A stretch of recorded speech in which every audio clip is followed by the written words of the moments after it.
I fell 26 feet or basically 8, 9 meters, something like that, and hit a concrete bike path head first. And of course, had massive head trauma. I was in a coma for 5 days. I broke 20 bones.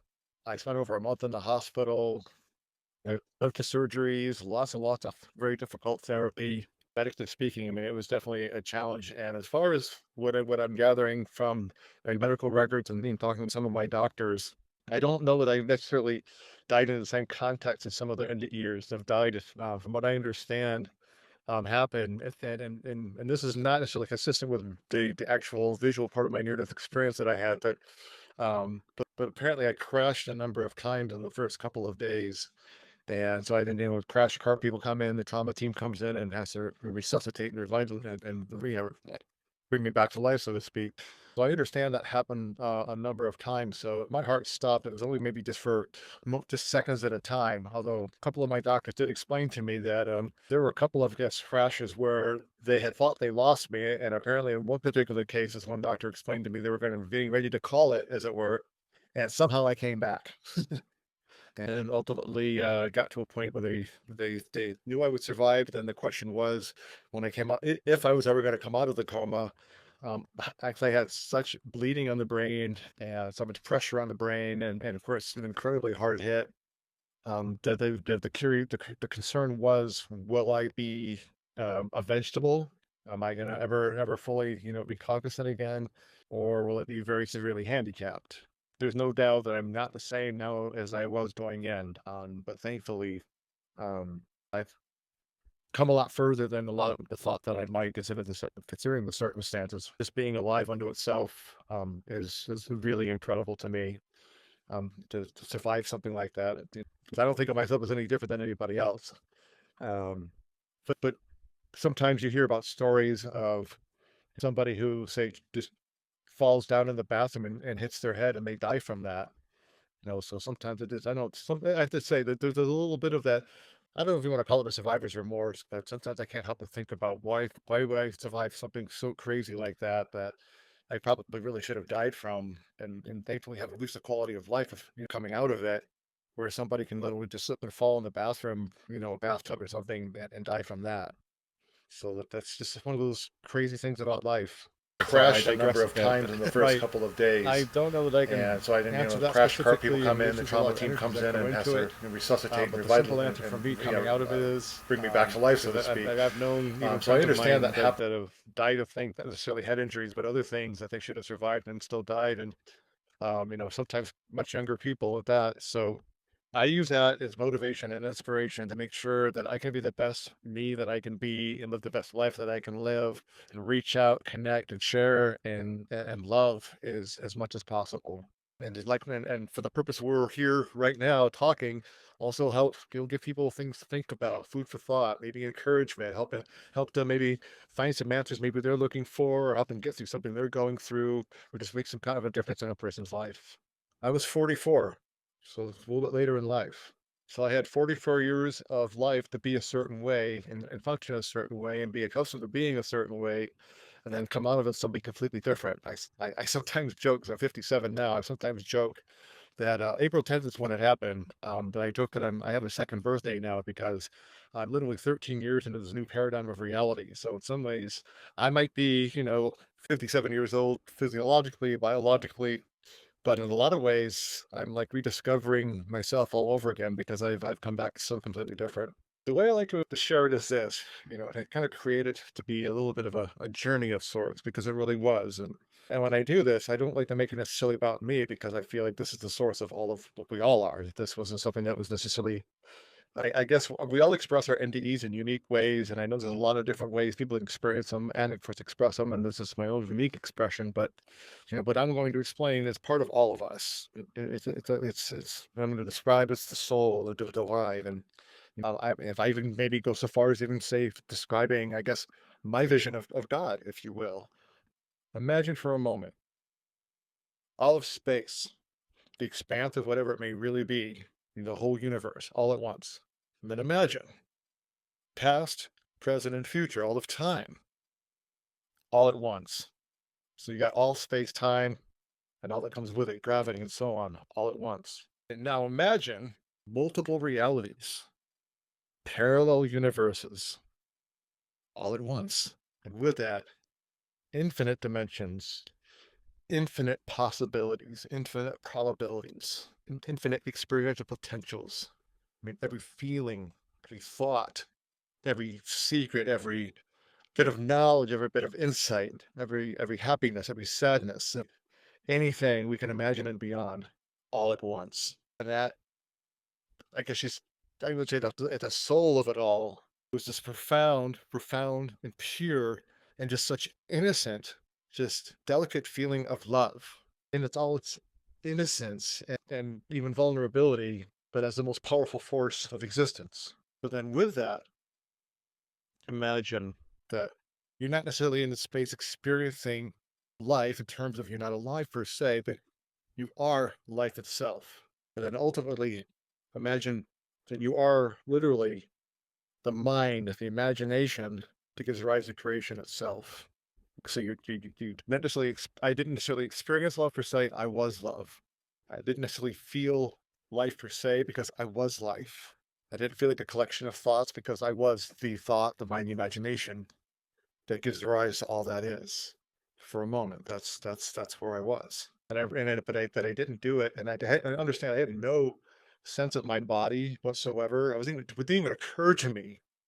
I mean, it wasn't even in my realm of thoughts in that moment. It was just this inner sense of the all of everything that is in the most pure, most beautiful space of love, but yet all knowing at the same time and realizing it's still me. I was still completely me. The I am that's speaking to you now through this human form um, was still me. But the me that I was ultimate I am, if you will. And it just let me know what's truly inside, what's truly, with our heart, souls, and what's and that which is love to us, and not just for me, but for all of every one of us, all of existence, every living being. I mean, and everything that's part of this vast conscious mind this divine mind that we're a part of, that is a part of us. So that and there's a lot more to that because sometimes people will ask me, well, did you experience angels? Did you experience spirits? Did you see any deceased loved ones or anything like that? It's like, the interesting thing is that in the way you're asking the question, no, but because it was all of everything, yes, because it was all there. And the thing is since I've come back from it, the lights have been turned on.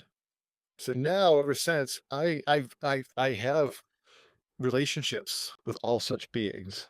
So it's kind of interesting how that's kind of works. So yes, I communicate with, I guess, spirit beings, call it angels and call it guides. I mean, again, those that have passed, ancestors, so on. That's all part of the experience now.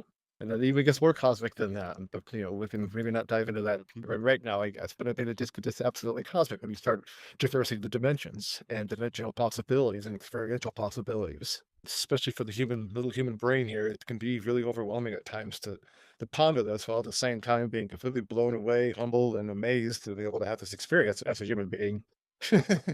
Because I choose love now. I carried a lot of things with me. I mean, from my life before, like a lot of people, I've done things in my past I'm not proud of. I've been through hard things that people shouldn't have to go through. And I carried a lot of that weight with me through the course of my life up to the point of that near-death experience. And while the worst parts of my life had been a number of years behind me, I've even been through things like drug addiction and whatnot, again, early parts of my life. But by the time the NDE happened, I was really past all that kind of stuff, and it was, a fair ways behind me, but yet it stayed with me. I felt guilt. I felt shame.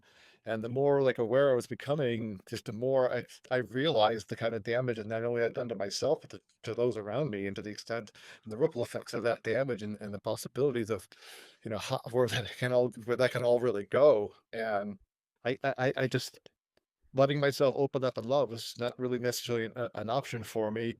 And also during those years too, because of that, I carried a lot of anger.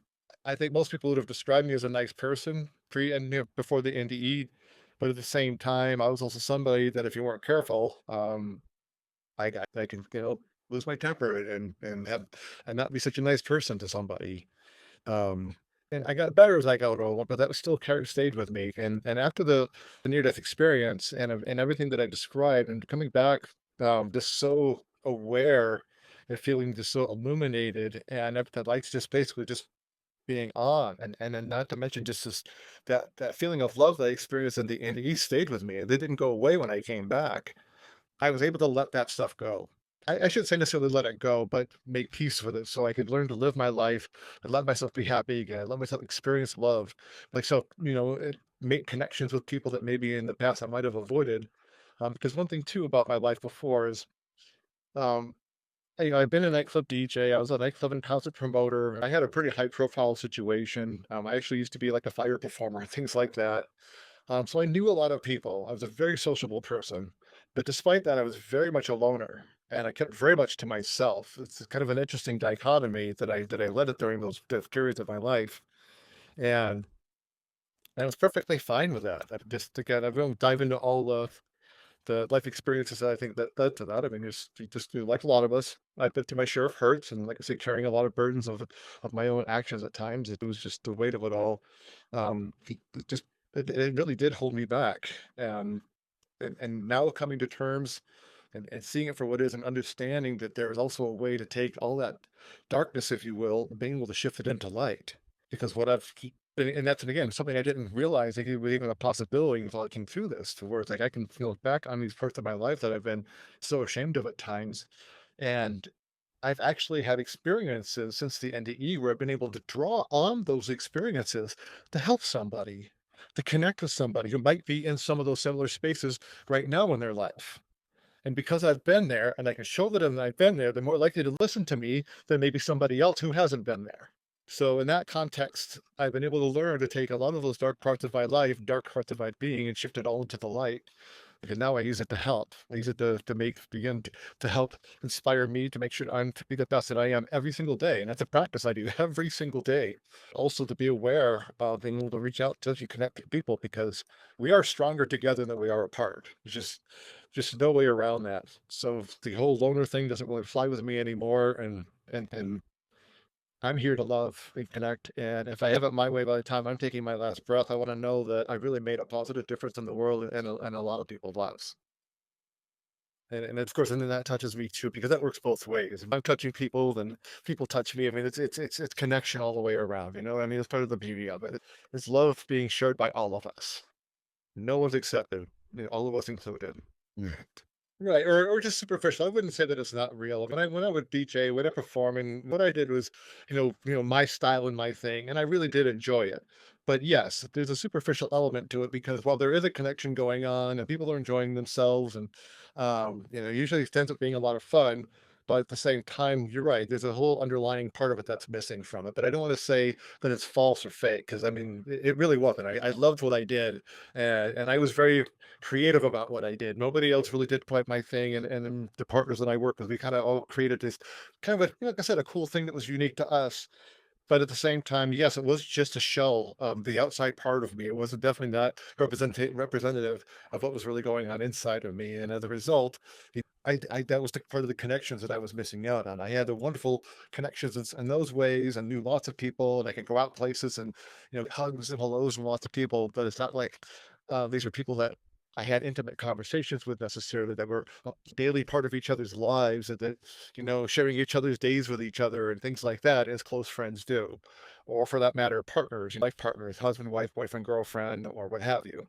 Yes, I mean that was one of the most profound parts of this is that I finally was able to forgive myself. And part of it helped that I was able to find ways to shift, again, all the negative into positive, all that dark into light. But yes, that was probably one of the most profound parts of this is I was Crashed a finally number able of to forgive times in the first myself couple of and make days. peace with all of that. And so I didn't, Sure. crash cart people Well, come in, the trauma team it's comes in and has to definitely not been an easy resuscitate and revital process. and I mean, to me, bring me part back of to life, so to what goes speak. into letting So I go and understand releasing that things happened is not just a a number of simple times. matter of to So if say, my oh, heart just put it in stopped, the it was only maybe past just and for we'll let it go just that way seconds at and a time. all Although a good. couple of my And doctors sometimes did explain time to can me heal the that wounds. But there were a sometimes couple certain of things guest will stay with a crashes person where for years they and had thought they years. lost me, And if and that's going to apparently be, in one and particular especially if it case, as involves one other doctor people, explained to maybe a bad relationship or friendships that have had falling out or whatever the case may be. But there's work that's involved in that. First of all, you got to do work yourself. And what I mean by that And this is something we could certainly have a conversation about for hours because it's, something different for everybody. But it's about, first of all, being honest with yourself. I mean, my whole thing is we're all co-creators of these experiences. So what I tend to start with is like, what is my role in this? Right, wrong, or indifferent? What is my role in this? What could I have done different? What could I have done better? What are my options right now? And then let's get into what really happened and think about the words that were said, things that may have been done. And in the process, utilize empathy. Take a moment to not just think about yourself and how much maybe you got hurt, but then why was the other person or the other people involved? Why were they hurt too? Because obviously, in something like that, it's very rarely all just on one person. I mean, sometimes it can be, I mean, that happens, but I think 99% of the time, whatever's going on is between everybody involved. You're all playing a role that what's going on there. And if you're going to fix it, you're going to heal it, or even just simply make peace, have closure, you all have to be involved in getting that done. And as you're talking about, a couple situation, maybe an ex-boyfriend, wife, what have you, um, if both people are not on board with that, then I mean, you end up getting yourself in a situation, and this is to me, not the preferred, but sometimes this happens because people aren't ready. To me, it's better to make peace with the situation itself and those involved in that situation than to have to find a way to make peace with a situation that was left messed up, that's left damaged, left the last memories of it, where maybe something falling out or something taking place, or something that's brokenhearted. You've never had the chance, even if it's a couple of years down the road, even 20 years down the road, to sit down and finally have that conversation. So all of a sudden, you really can let it settle down inside you. It doesn't have to be hurting inside of you anymore. It doesn't have to pull any heartstrings anymore when you think about it, or when that one song comes on in the radio or something like that. To where you can even reach a place in those situations where maybe you can have a fond thought and maybe focus on that which was positive, what you learned from it, and what you took from it, instead of having to carry all the baggage. And that takes work. And it's, starting with your own self, being real with yourself about your part in this, what you did right, what you did wrong, and then realizing, hey, if I did hurt somebody, you realize, hey, this person over here is hurt. Now I see how I hurt you. Maybe you didn't mean to hurt them or what have you. I mean, maybe that's the thing. Listen, sometimes that happens. Somebody gets hurt. You're like, okay, I had no idea that I hurt you like that. Okay, I'm sorry. Let's work this out. I'm here for you. I'm going to be present. Whatever we got to do, we're going to get straight with each other. And like I say, if it's closure that we need, we'll get our closure. If it's just making peace, and hey, if you can have a new beginning out of it, then hey, let's have the new beginning. Start over, do it right this time. Because people do learn and grow. But there is that process that's involved, I think, if you're going to do healing the right way. And it starts with that personal introspection, then it also, I think, goes into communicating with anybody that's involved with those experiences, because you co-created the way that it is. If you're going to heal it, you're going to have to co-create that healing. I like the way you put that, because I mean, I agree, because I mean, um, it is. If somebody's triggering you, that, and kind of the way I would explain it, and the same thing is exactly the same thing that you just said. It's just, but that's like the universe's way, or the divine's way of getting your attention about it. It means it needs your attention right now. So pay attention to this, because it wouldn't be triggering you otherwise. So yes, to your point, I would completely agree with you. But it's basically something that, and whenever it happens to me, that is my signal. Don't ignore it. You don't just write it off and do the old victim blaming, finger pointing thing and say that person's just a jerk and I just don't like them, blah, blah. Take a look inside yourself and go, okay, what's really going on here? And if there's a chance to make some peace depending on what it is, then again, my whole thing is, anytime healing is an option, anytime you can make peace with somebody that you can have hardship with in any kind of form, I'm all about that. And I don't care. I mean, even if they were horrible to me, I've got a couple situations even that happened since the near-death experience. I think there's like kind of like two, literally, there's like two situations in my life that I don't feel entirely at peace with. I'm not sure that I'm going to get any of the co-creating, working things out that it's described with these individuals. Um, and if not, then again, I'm going to do my best to just make my peace with it, so it doesn't have to be triggering me for the rest Crashed of a my number life, of times especially in the now. first couple of Another one of the days. many things that is And much so I different didn't, is I crash cart people not come that in, I've the wasn't trauma team already a comes in and sensitive has person, but to I've come back resuscitate, so revive, much more and sensitive. So bring me back to going life, through so to things like speak. this, and I'm so much more So I empathic, understand that so much more happened intuitive in a all number this. of So times. So if my everything heart that stopped, it happens, was from only the maybe best or just the for worst, I just feel it seconds at way a more. time. Although a So couple of my doctors did explain to me like what I call that a glitch in the field, there were a if you couple of will. guest I crashes like my where field of they had light, my thought they field of lost me, needs to be and nice and apparently in one smooth and particular case, as peaceful one and doctor fluid and explained to me, they were flowing. getting ready to And when you've call got, it, as you it know, were, for me, with, and a couple of somehow I little came things that back. are not where I wish they would be, And it's like little glitches in the field, and I and can't help but ultimately feel that, even got if to a it's point where years down the road, years they past, what knew I would have you. survive. Then the question And was, when I came while out, again, I can live and make my peace and be a peaceful, loving person and do what I'm supposed to do, but at the same time, it's that door will always be open, even if it's, like I said, 10 years, 5, 10, 15 years, whatever from now, the door is always going to be open. But if there's a chance to create healing out of those situations, I will 100% do it. And whatever I've got to do on my part, I will also do that. And there's even times too that I will suggest an old adage that maybe not everybody will agree with, but sometimes it's really appropriate to ask yourself the question: do you want to be happy? No, sorry. Do you want to be right or do you want to be happy? And I typically like to choose happy. Don't get me wrong. I'll speak up once in a while, but there's another wonderful adage of pick your battles carefully. And I'm really all about that because it's a lot of things that are just not worth banging heads with somebody over. And if anything, all this is causes damage, it doesn't get you anywhere and creates a dissension in a relationship, whatever. Yeah, that's right. And plus, too, part of it that I've learned as well is that I have, I guess, like we all should have, with certain boundaries and about the people I'm going to have in my life, is that typically the people that are in my life that I'm closest to nowadays are the kinds of people that will step up and own their stuff anyways. I don't have to call out on things, and that doesn't have to be, the agreement disagreement kind of thing necessarily, and it's not even necessarily where there's that many situations that come up where I have to make that choice of, you know what, I'm going to just kind of turn the other cheek right now because it's just not worth getting into this. So thankfully, and it's all trial and error, and it's taken a lot of time to get to this place, but I'm very grateful, the people that are in my life now.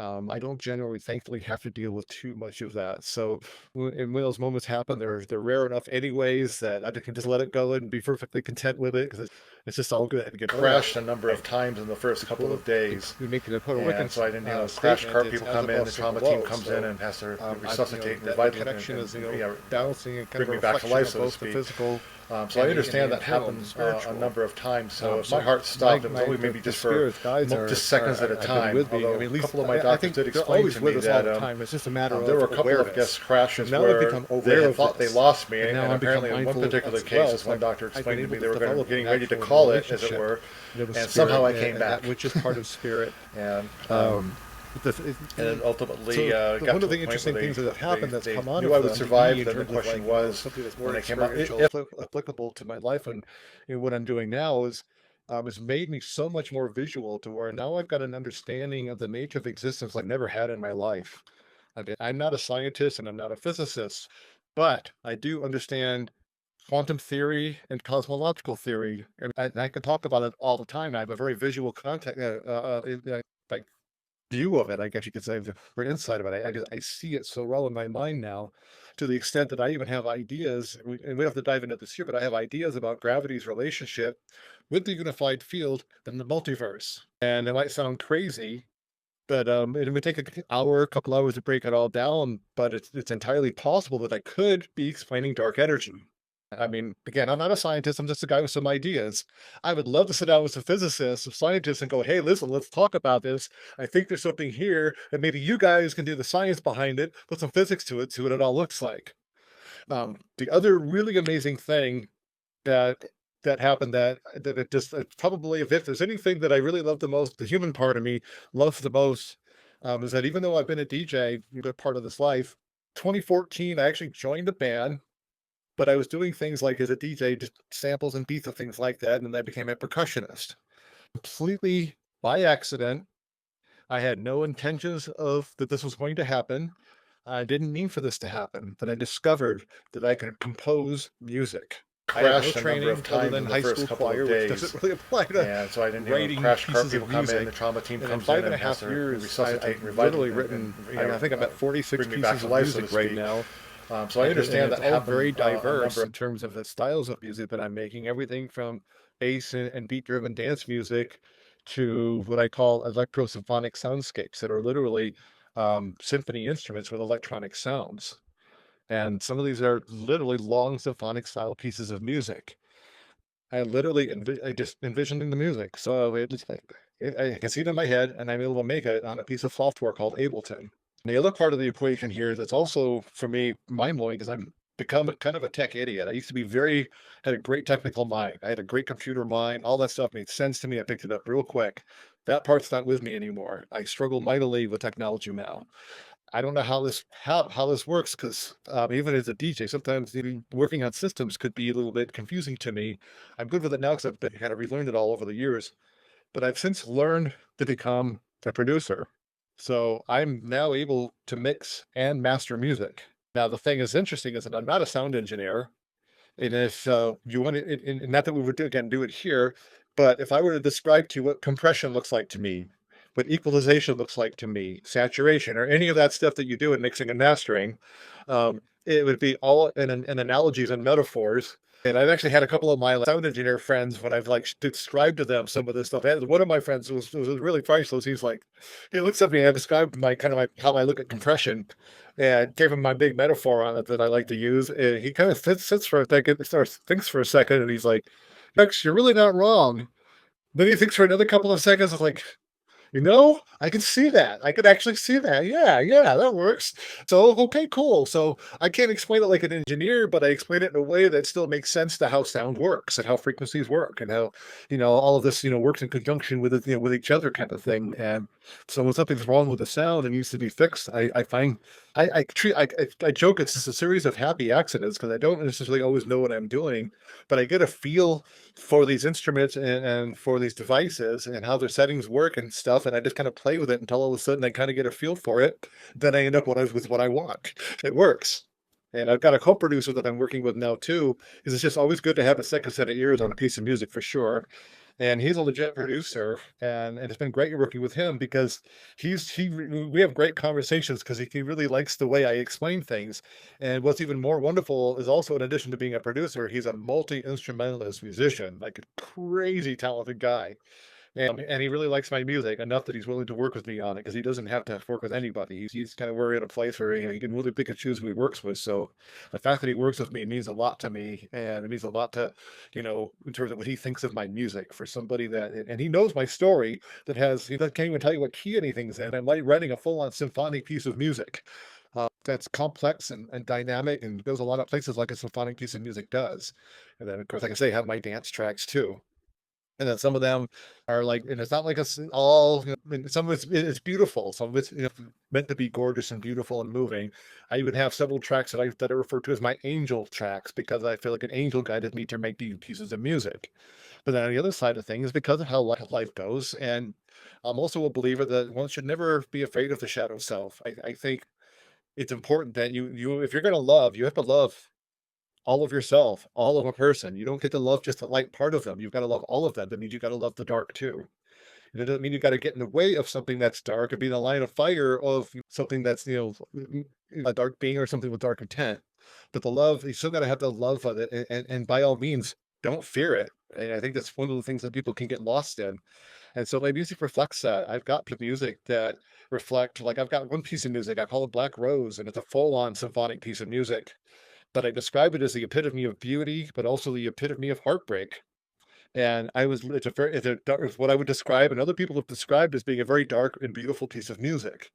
And I was literally when I wrote the track, I was sobbing the entire time I wrote this piece of music. It was incredibly healing because when you're, again, really being with these feelings and really being with these experiences, that's one of the ways, especially writing music about it, especially, you know, expressing it through music. That's an incredibly powerfully healing thing to do because I mean you really are digging deep into your soul right there. And when you do that, you come out of it learning things. And you're able to take that, put it in different perspectives. Not to mention now you've been able to find a really healthy way to vent it, to let it out and like I said, express it. So yeah, so it's a little bit of everything, but it all comes from the soul. And then to your point that you were just asking about, I really think I just go to a place within spirit and just draw this music out of that. And I just and then I'm able to process it to the human part of my brain where I'm visualizing this music, not just hearing it, but I'm visualizing, I'm seeing it, and then being able to make it. So in that context, that is spirit, that is divine, and I don't I mean, I think if I were to go to school and learn music theory, it would actually take away from this. In my case, I'm not suggesting somebody not learn music theory, but in my case, I'm a little different, obviously, head injury, blah, blah, blah. But But in my case, I don't think it would help me, and it would just kinda get in the way rather than letting me just flow with this and be open and letting it be what it's meant to be. Oh, and the other thing is just so when and on top of all that, I wrote a book, which I also never thought in a million years I would do, and eventually I'll have a couple more coming as well, so I've got a book out too. It's basically I would describe it as a spiritual self-help book that has been inspired by a near-death experience. Because a lot of what we're talking about here is in the book, because I talk about my life story before the near-death experience. Of course, I describe what happened, and then I describe a little bit of, the whole thing about, love and life and mind and consciousness. I get into that stuff, but then I also have this, the last part of the book, I spend time talking about how my life has shifted and transitioned since. And the idea behind the book is not just to share my story, but in the process of sharing my story, try to show what's possible, to show that there really are no limits. And something I want to make sure to say, and I try to always say this, is like you don't have to have a near death experience to have access to what I've had access to. This is already a part of you, a part of all of us. It's a part of everything. So it's here already. It's just sometimes figuring out and learning ways to get past all the clutter of this physical world, this outside life, to kind of clear the way to the quiet of these insights, because that's really, I think, an important aspect of it. That's why I think meditation and other practices can be helpful to this effect, because to be in these spaces, and when I'm in these spaces, the rest of everything else is quiet. And it's still just to let you know that what's possible. And so in the book, that's what I get into. And then I even touch upon a little bit of what's possible for what I envision for changing the world, despite how crazy the world is right now. And I think the world is, again, at 57 years old, I think right now the world is as crazy right now as it's ever been in my life here in America and just all over the world. There's so much stuff going on and so much hurt and just violence and people dying and just and even to even a lesser extent, there's so many people are just unhappy with their lives. I mean, even I mean, I think it's pretty well known that even a lot of people that have a lot of money aren't necessarily happy because I mean they make make that great money, but what they're doing every day is this that makes them miserable. I mean, I know people that make great money that can't stand what they do. I mean, they dread going to work every day. I mean, that's all ideally we want to find a way to live and to live abundantly doing what we're meant to do and what we love. That's been among my goals as well. Is it just hopefully all my work I've been doing, I can find a way to live in my abundance and be at my best in that regard so that I can have the experiences that I want to have. Because as long as we live in a monetized world, I want to make peace with everything, and including making peace with money. And I feel like too, if I may just kind of touch upon this a little bit, this is a little analogy I like when it comes to money, because money I don't think is the root of all evil. I don't think money unto itself is evil. I don't buy that. And I used to kind of think that, but it's not true. I feel like money is a little bit like tofu. Have you ever had tofu in your food before? Do you eat tofu at all? So you'll appreciate this then. But tofu by itself is pretty tasteless. It's not, I don't, to me, it's not either good or bad. It's just relatively by itself, it's just tasteless. But when you put it in salads and you put it in like pasta or you put it in other things, all of a sudden, it takes on the flavor of the food, and all of a sudden tofu is awesome. And money's a lot like that. I think it really depends. It adapts, I think, to the attention of the user, if that makes sense. And I think money can flow just as much in love as it can in greed or anything else like that. Um, but it really comes down to the person behind it. Money can be a beautiful thing. And I'd love to see us in a world where we don't have to, deal with money, that we don't have to have the allocation of resources dictated by wealth and things like that. But as long as we have that system and we're living in that world, again, make peace with money too, because money is not what's evil. It's just the people that are wielding the money that make it evil, if you want to use that word or dark or negative or what have you. And money can be used for beautiful things. Money can change lives. It can change entire towns and countries. As long as we're living in this kind of world that's monetized, this money can be shifted in a lot of ways that can really help the world and help, again, part of helping to uplift each other, not just spiritually, mentally, emotionally, but also even financially, monetarily, in terms of career and the quality of life. My book, it's called My Experiment with Gravity. You can find it on Amazon. My website and well, ultimately, hopefully, we made my business. It's called gravity.life. That's literally my website URL. You can come go there and check out what I've got going on. I actually also have a Redbubble store as well. That's also we go to Redbubble and type in gravity.life. Of course, with Redbubble, you got to type in gravity dot life. But as like a lot of things there, t-shirts and things like that that have a lot of my quotes and sayings. Like dream to live. Lived it, yeah. So I can quote my own self. Dream to live your dreams. The more of us living the life of our dreams, the closer we come to living in the world of our dreams.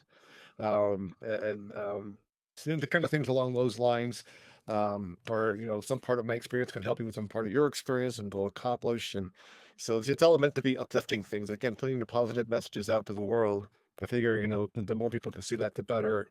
And then with my music, as an artist, I go by Simply Rex.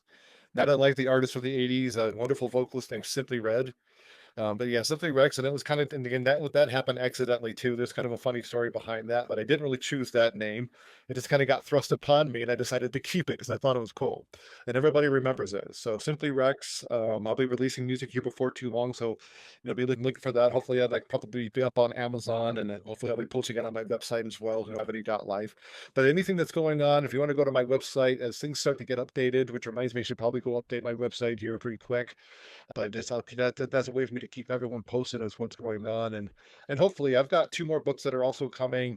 Second book is like actually not too far from being ready for edit, but I've been working so much on some other things, and it might be a little while before it's ready. But I'll just be on the lookout for those as well.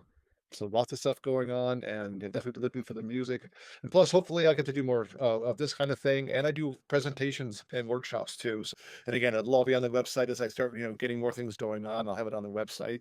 I'm DJing. I'm doing some cool, it's called ecstatic dance events that I'll be DJing because a lot of conscious dance, which is a lot of fun. People coming together, and just sharing and movement and music, which is a beautiful thing.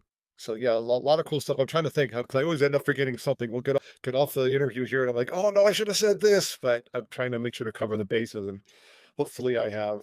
But if nothing else, just come to check out the website from time to time and see what updates are going on there, and his tracks are coming out, and yeah, like I said, go check out the book on Amazon, and hopefully, like I say, some part of this will help you. But that's a good way to keep up to date.